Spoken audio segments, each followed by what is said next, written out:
Hey there, Kathy Spooner here. Good morning. Good morning. Good morning. I don't know about you guys. Here in the United States, we had a holiday on Monday, Labor Day. So yesterday felt like Monday. My schedule has been off. So today is Wednesday. That's what I tell myself. Today is Wednesday. My name is Kathy Spooner. If you are joining me live, go ahead and post your name in the comments. Let's see where you're from. Go ahead and check in. If you are joining me from my Facebook group, you will need to give StreamYard permission. And basically what that means is it allows me to see your name. And if you don't want me to see your name, that's fine too. Okay, so I am Kathy Spooner. I am a licensed clinical social worker and a registered play therapist supervisor here in the United States with almost 30 years experience working with children, adolescents, and families. And to be honest, if you add my special education experience way back in the 1980s, working with children with emotional problems, then it's probably closer to 40.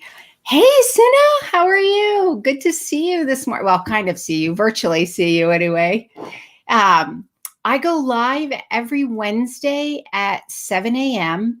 Pacific time here in the United States, so West Coast time. I go live into LinkedIn, YouTube, and in my Facebook group, Play and Expressive Arts Therapy Playground, and that's for mental health professionals using play therapy and expressive arts with children, adolescents, and families. So today we're going to talk about what I consider to be the backbone of therapy, and that includes play therapy. And it's kind of foundational. That doesn't always sound so exciting, just because when you say foundational, people go, wah, wah, wah, boring, yawn, yawn, yawn. The thing is, though, I really, really, really think that case conceptualization is something as mental health professionals, we're always needing to work on improving and growing in our skill with that, because it is the backbone to really good therapy. And in my experience in the last almost 30 years, I have seen the difference that it makes in a therapist and the quality of the services that are provided if we really grab hold of and make it a priority to get really good at our clinical case conceptualization. I like to think of it as being a mental health super sleuth, so a mental health detective, figuring out what are the roots underneath the behavior in order to better understand the symptoms that are bringing our clients to our therapy offices, because the symptom is dependent upon the roots. And that's what I'm going to talk about today, is really understanding what is clinical case conceptualization, some tips for making sure that you're using good clinical case conceptualization. How do you do that? And then also a little bit about what happens if you don't. So that's what we're going to talk about today. If you find this helpful, please like and share it across your social media platforms. And if you're joining from my YouTube channel, go ahead and hit that subscribe button so you'll be notified when I go live. Eventually, I'm going to post some videos on there. I just haven't gotten that far yet. And you can hit that notification bell. It'll notify you when I do go live or when I do eventually post a video on there about play therapy and expressive arts. All righty. So, Sinette, if you have any questions, please feel free to post those. Those of you joining me live, go ahead and post your name in the comments. Let's see where you're from, and let's get started. Okay, so first and foremost, what exactly is case conceptualization? So, case conceptualization is essentially what is going on underneath the presenting symptoms, and then how you conceptualize that. So it's going to be based on your theory model, how you conceptualize the symptoms.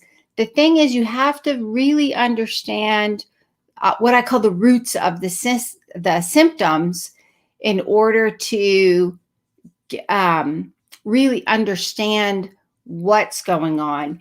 And so the case conceptualization, the way in which we understand and make sense of those symptoms, also helps us. That informs what treatment approach we're going to be using. And essentially, it's our roadmap. So from our case conceptualization, we formulate a diagnosis and a treatment plan. The way that I think about a treatment plan is that's our roadmap.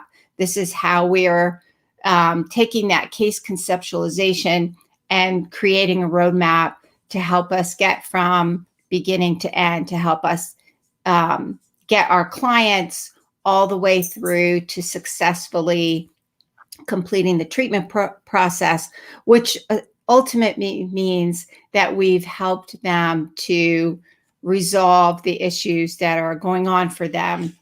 And sometimes, sometimes like they'll come for a period of time, and then we'll help them ameliorate those symptoms, get to a better place. And then maybe later on down the line, they may hit some bumps in the road, and they may come back to us, and then we'll do that process again. It'll be a little different because they'll be in a different place. But today we're just going to really focus on new clients coming in and how to conceptualize those treatment symptoms that they're reporting to us. So to do that, I want to use an example. So I am going to share my screen. I think I'm getting, oops, dang it, I hit the wrong one. There we go, tech savvy skills. All righty, so let me go to my PowerPoint. Okay, so you should be able to see this. So case conceptualization, the way that I think about it, is essentially being a mental health super sleuth, also known as a mental health detective. So I love the saying, roots determine fruits, meaning, so if we I love a good metaphor. And so I just realized some of my other graphics are missing, darn it.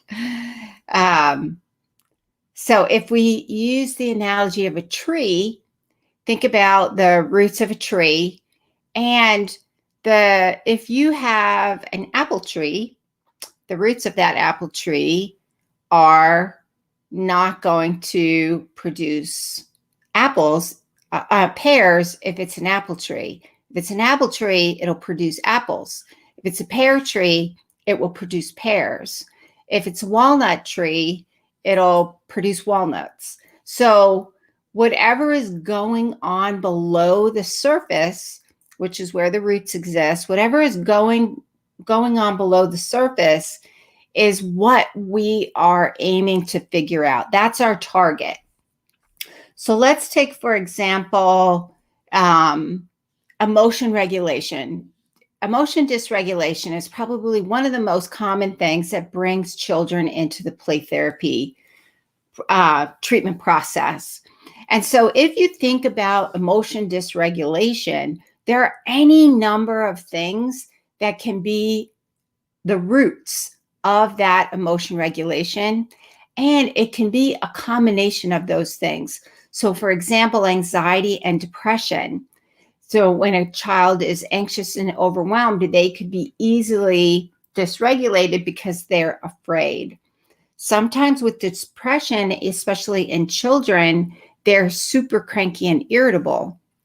That is one of the symptoms of depression in children. And oftentimes anxiety and depression go hand in hand. They don't always, and it's not uncommon that they do. So one of the things that I always make sure to look for if somebody is coming in and they're saying they have anxiety, especially if I'm working with adults or parents, I'm also going to explore the possibility of depression.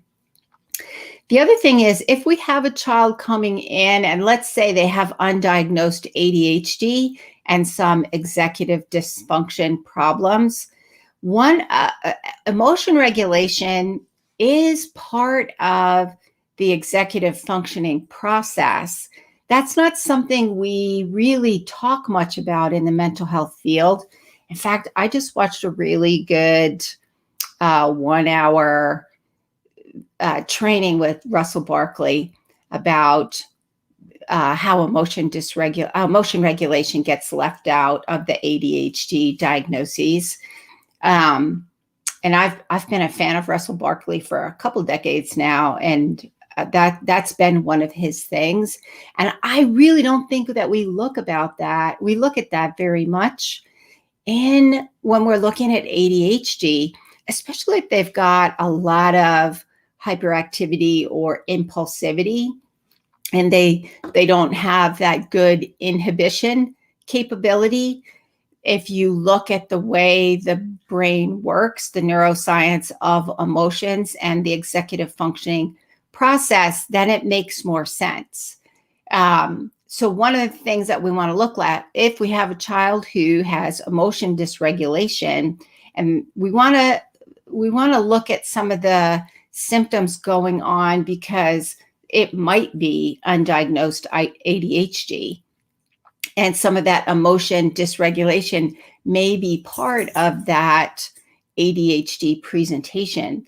The thing is, if we're also looking at ADHD, the likelihood we might be looking at some other coexisting disorders along with that is pretty high. So you want to make sure to look for the other things as well, like anxiety, depression. Oppositional defiant disorder is one that comes along pretty regularly with that one. Maybe on the autism spectrum, and maybe they're having problems with sensory integration. And they may be overwhelmed with some of that sensory processing, and that might be triggering the emotion dysregulation. We may be looking at oppositional defiant disorder. That's not one of my favorite disorders, because I often think when kids come in with presentation of oppositional defiant disorder, it's usually because the roots of that presentation are typically something else. And so if you're looking at a child who's presenting with ODD, you most definitely want to look to see what some of those other roots may be. Because here's the thing, if you only target the behavior, and let's say you miss the ADHD or you miss the anxiety, then you have missed a huge trigger, a huge component of what's going on for that client. You haven't successfully identified all of the roots in that symptom. And when we're looking at the symptoms, we have really got to really identify what those roots are. Sometimes it takes a little while to figure out because the roots are all kind of layered and they go different places. I love that analogy of the roots. Think about a root system for a tree and how many different places those roots go. Sometimes it may take a while to figure out what all the roots are. The thing is, if we're using the idea of the clinical case conceptualization, my mouth will work eventually. Clinical case conceptualization, then we want to make sure we are looking at all of the roots, because case conceptualization drives the treatment and the diagnosis. So if we miss out on some of what's going on, then our treatment approach is not going to be, it may not be effective at all, or it may not be as effective as it needs to be. The other thing that I think we often don't talk about is children who are gifted, because sometimes the way in which their brain works, I call it, they have like a superpowered brain. Their brain processing goes super fast. They get really frustrated with, I call the rest of us mortals. I've worked with a number of gifted kids. I have a gifted husband and a gifted child. Here's what I regularly say. You have to learn how to live with the rest of us mortals. We don't fire at the speeds that you fire. So you got to learn how to live with us. But it can be frustrating for them, and their brain is always on. It doesn't turn off. So it can be rather challenging and overwhelming for them. So these are all of the things that we want to look at. Trauma is another one. So I think probably a lot of people are familiar with the trauma as well, and emotion dysregulation. We want to understand what are the triggers for trauma that are going to trigger some of that emotion dysregulation. And full disclosure here, my dogs are in the room with me again. And so if you hear some strange digging sound in the back, it was my crazy dog, Lily. She is digging on my couch. I don't know why. She's so weird. But anyways, that's what that weird, if you hear it. So here are the things. If you're looking vulnerabilities for emotion regulation, if emotion regulation is the presenting symptom, then we want to look to what the roots are. And so with autism spectrum, it can be cognitive inflexibility, social reciprocity difficulties, just really hard doing that give and take. If they're on the autism spectrum, then they are also going to be struggling with sensory processing problems, and they can get overwhelmed by that. If you're working with the child and maybe the roots of the emotion dysregulation are grounded in anxiety, you're looking at cognitive distortions that activate fear. So you want to look at what is it that is activating those fear responses. That's part of the case conceptualization. Trauma, we're looking at how are they assessing threat, because they are not feeling safe all of the time. All of the time they don't feel safe. So that can be overwhelming, and they're going to emotionally dysregulate. If the trauma is the root of the emotion dysregulation, then that's going to be a very different treatment approach than if it's ADHD. They often have overlapping symptoms, so you really have to be really good at looking for what's underneath the symptoms. So we have emotion dysregulation that can manifest with depression.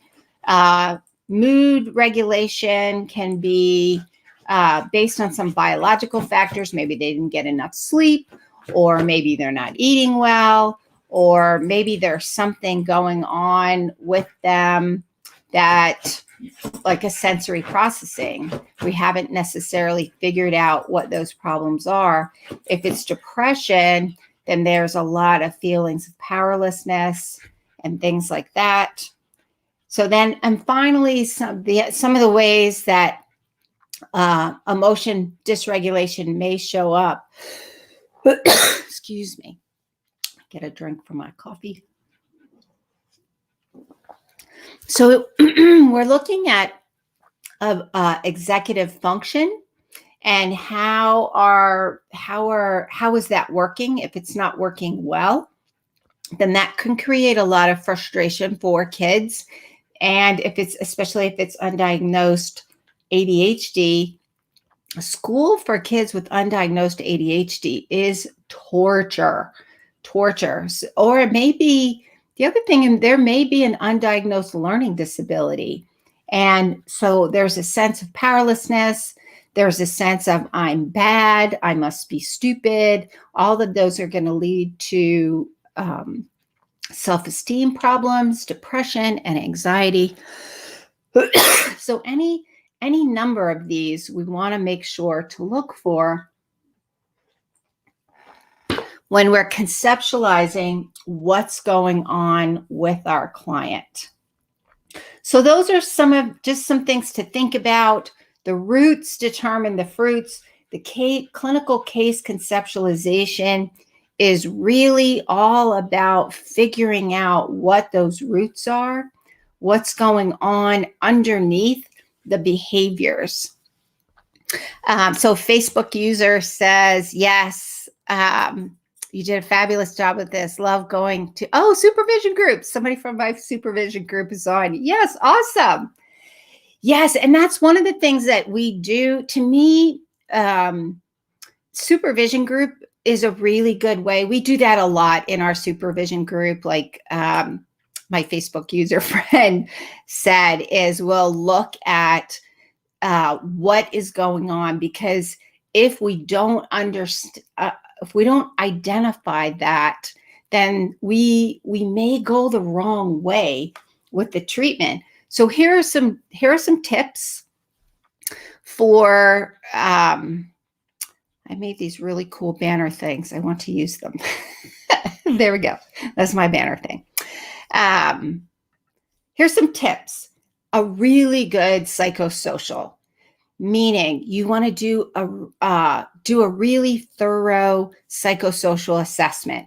And when you're looking at symptoms, when you are asking parents about symptoms, you want to think frequency, duration, and intensity. These are key in your head. Memorize these in your head. Say them all the time in your head. If your parent says to you, my client has temper tantrums, you want to ask how often they occur, how long they last, and if you were to rate them on a scale of 0 to 10, 0 means it's not bad at all, 10 means it's so bad your head's going to pop off, how would you rate the intensity? Because that helps us to get an understanding from their point of view what it is like. So frequency, intensity, and duration, you really need to think that way when you're doing a really good, thorough psychosocial assessment. I can't tell you how many times I've gone in and I've had parents say to me, it's really, really bad. It's really, really terrible. And then I'll ask frequency, duration, and intensity questions. And they'll say the frequency occurs maybe like 2 times a week. How long does it last? Probably like 10 minutes. And then if you were to rate it on a 0 to 10, I'd say probably a 6. As opposed to frequency, intensity, and duration. How often do they occur? Daily. When they have meltdowns, how often does it last? It could go on like 2 or 3 hours. I'm exhausted. If you were to rate the intensity, I'd rate it typically 7 or an 8. Does that make sense to you guys? Like how, if you ask frequency, intensity, and duration, those are 2 very different clinical presentations. If you have emotion dysregulation happening daily, and it'll last like 2 or 3 hours, the likelihood that's a more severe and probably a number of things going on versus maybe happens a couple times a week and it lasts 10 minutes and the intensity is like a 5 or a 6. We still need to address the less severe one.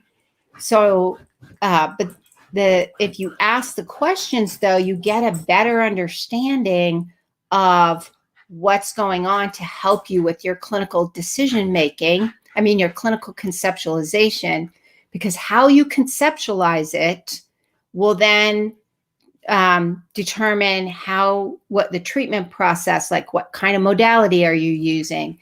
It'll determine how often you see a client. So maybe you see them weekly. I always like to see kids weekly in the beginning. How are you going to pace the sessions? Because if they get dysregulated pretty easily in the sessions, then you probably want to look at, are they feeling safe and secure in that session? So all of these things matter, asking the questions. You most definitely want to ask about developmental history. What was mother's pregnancy like? Were there any complications during the pregnancy or birth? Or how did they do with sleeping, especially in the early years? How did they do with some of those early developmental milestones? Because if you're looking at something that's more of a developmental delay, or even possibly like ADHD, the likelihood you may see some of these symptoms early in their development is pretty darn high. So make sure you ask about developmental history. I always ask about school. I ask, how did they transition? Did they go to preschool? How did they transition into preschool? How did they get along with kids? How did they get along with their teachers? How did they get along with how did they get along? How well did they do with learning, whatever it is they had to learn? I want to ask that to kindergarten. Kindergarten is another big transition point. So how did they transition into kindergarten? Third grade is another really big transition point. So I want to ask how they did with third grade, if they're like in fourth or fifth. Middle school, another ginormous transition. So you want to ask how they did with the transition.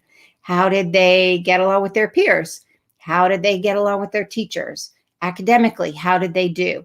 That's going to give you a lot of good information, because if there's an undiagnosed learning disability or the potential for ADHD, or even the potential for being on the autism spectrum, these are things that are going to show up in how they did in school and how they're doing in school. Here's a perfect example.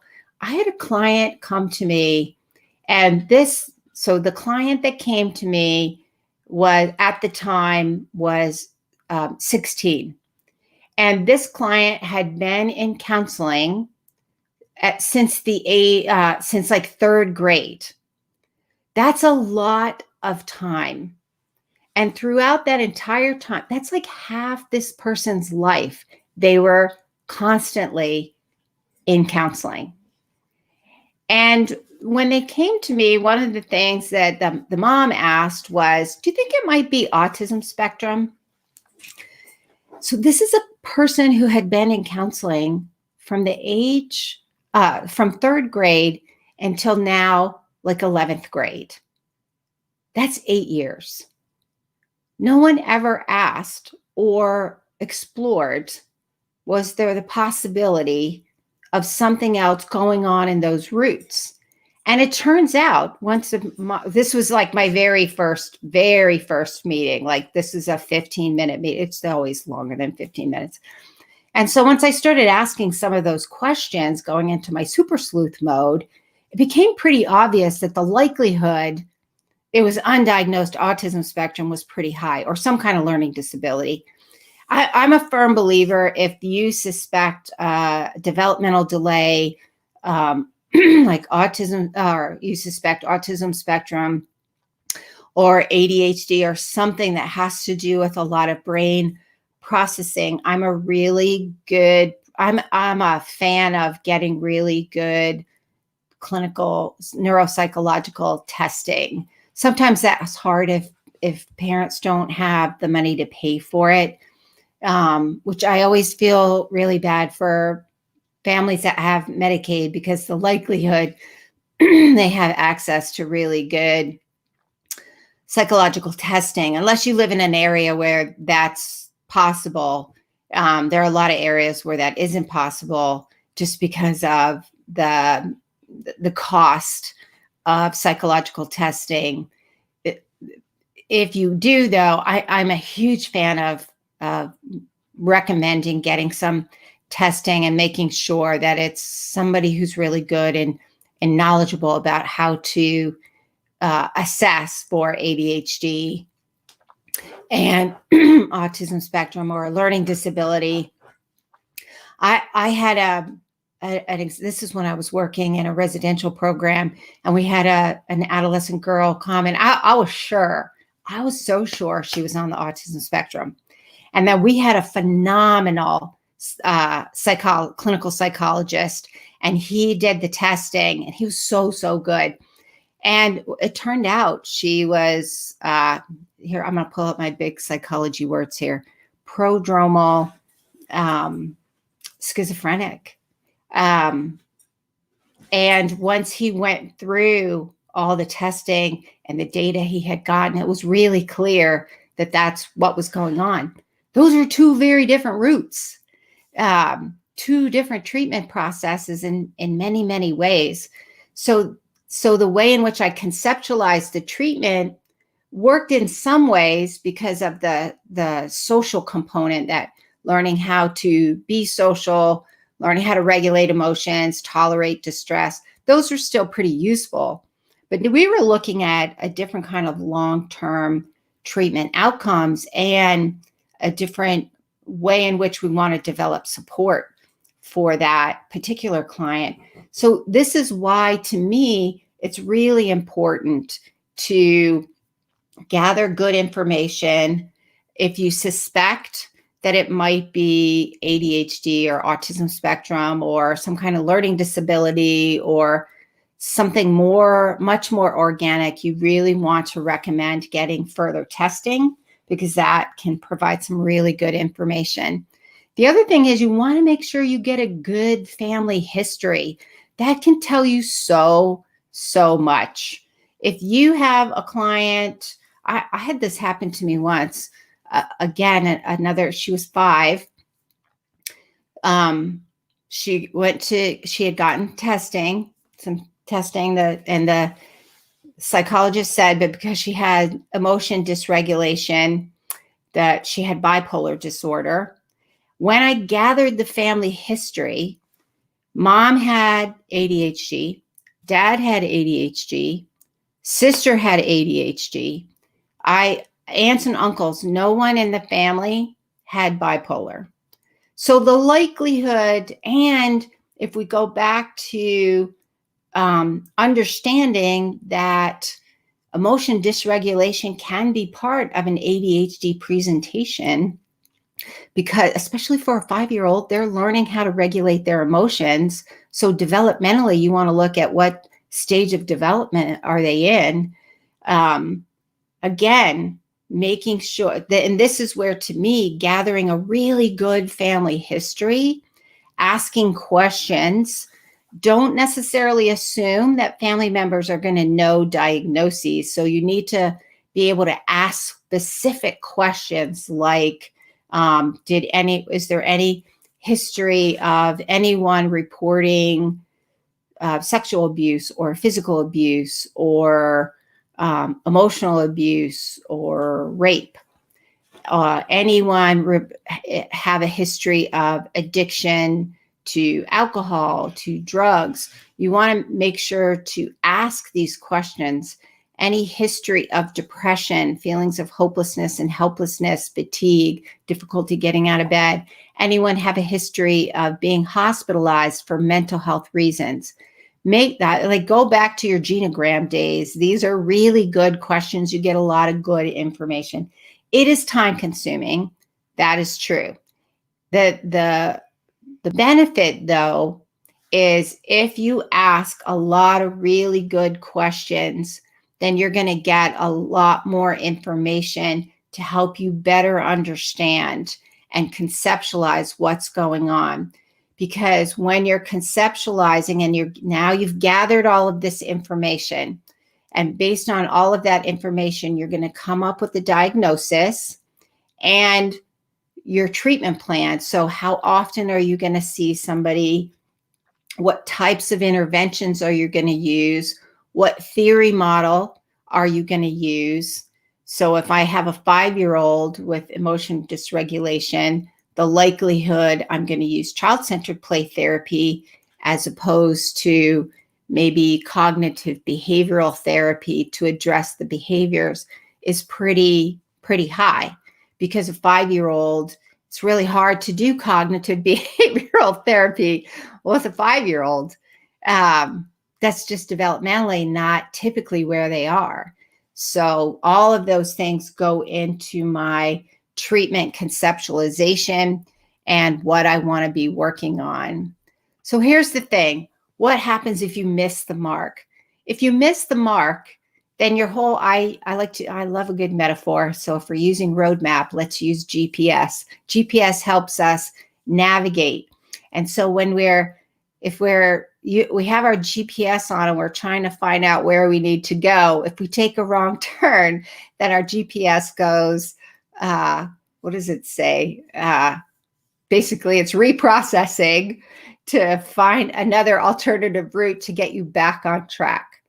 So, and that if we're not conceptualizing effectively, then our clinical decision making is not going to be as effective because our GPS is going to be faulty and not working very well. And it won't be able to help us get back on track. The way in which we conceptualize the presenting issues then also helps us determine how we're going to treat. And then once we're in that treatment process, then we're constantly doing that clinical decision making. And we're always in super sleuth mode. That's how I look at it. We're always in detective mode.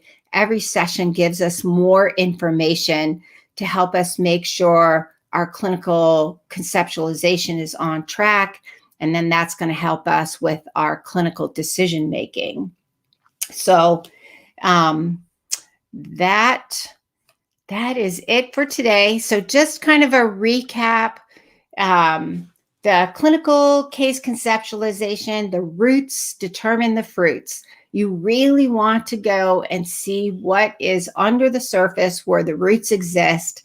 What kind of roots what's going on down there? Because whatever is going on underneath the symptoms is really where we want to target. Because if we only target the symptoms, we may miss a whole bunch of really important aspects to what's going on for our client, and then our treatment may not be as effective.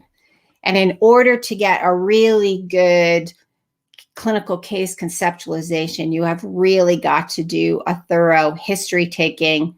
And then that's ongoing. Every session is going to give you more data to help you make sure that you are understanding what's going on, because we don't always know from the beginning. Even when we do a really good, thorough history taking, over time, as we interact with our client and we get to know them better and they get to know us better and we can see more things, then we're likely going to see more of what's going on below the surface where those roots exist. So I really think we're always in detective mode. And then finally, the thing is, if we miss the mark, so to speak, then that it's going to make our treatment much less effective. And if our goal is to help our clients really, really overcome and make the change, then we really need to make sure that we're on our game and doing our part. That's our part. Our part is to figure out what's going on, make sure that we are collecting data, so to speak, that's going to help us with our clinical decision making as we move through the treatment process. And to me, that's one of the things that we talk about a lot in supervision.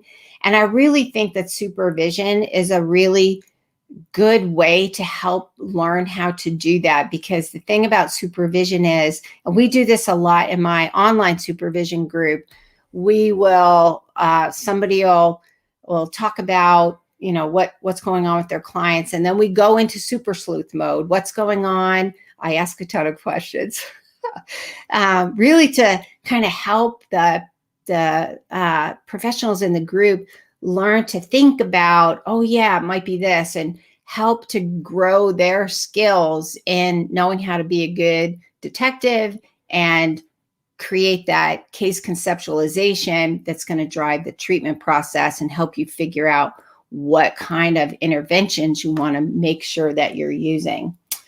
So that is it for today. Thank you so much for joining. It was good to see you guys here. And if you're interested, I do have my online supervision group. We meet twice a month on the second and fourth Saturday of the month for 90 minutes. Right now, I do have openings. I'm kind of running a kind of a special for the month of September. The cost for the group is going to be just $45 per group session. As of October 1st, that cost is going to be going up to $65 per group session. So if you sign up and join the group prior to the end of September, then for as long as you're actively participating in the supervision group, then your cost will be $45 per session. Because October 1st, it's going up, and it's going up because I know that I can help you be a really good play therapist, learning how to use the skills, learning how to conceptualize treatment, learning to do that clinical decision-making, how to use the play therapy, how to read play therapy themes, use the themes to help you figure out what's going on with your client, how to work with parents. That's a huge thing. I'm really big on working with parents, making sure you work with parents. And the other thing is I do have for people in the group, we have I use Telegram, which is a kind of a social media chat application. And in between sessions, we share resources and ask questions, get support through the Telegram app in between the group meetings. So you get additional support. Because I remember when I was learning how to use play therapy and do it, I really needed a lot of help and support because I felt lost all the time. So to me, now that we have a lot of excellent technology, that was a really nice way to be able to provide additional support. So if you're interested in the online supervision group, you can message me. You can also, you can go onto my website and contact me through my website. It's probably easiest to message me.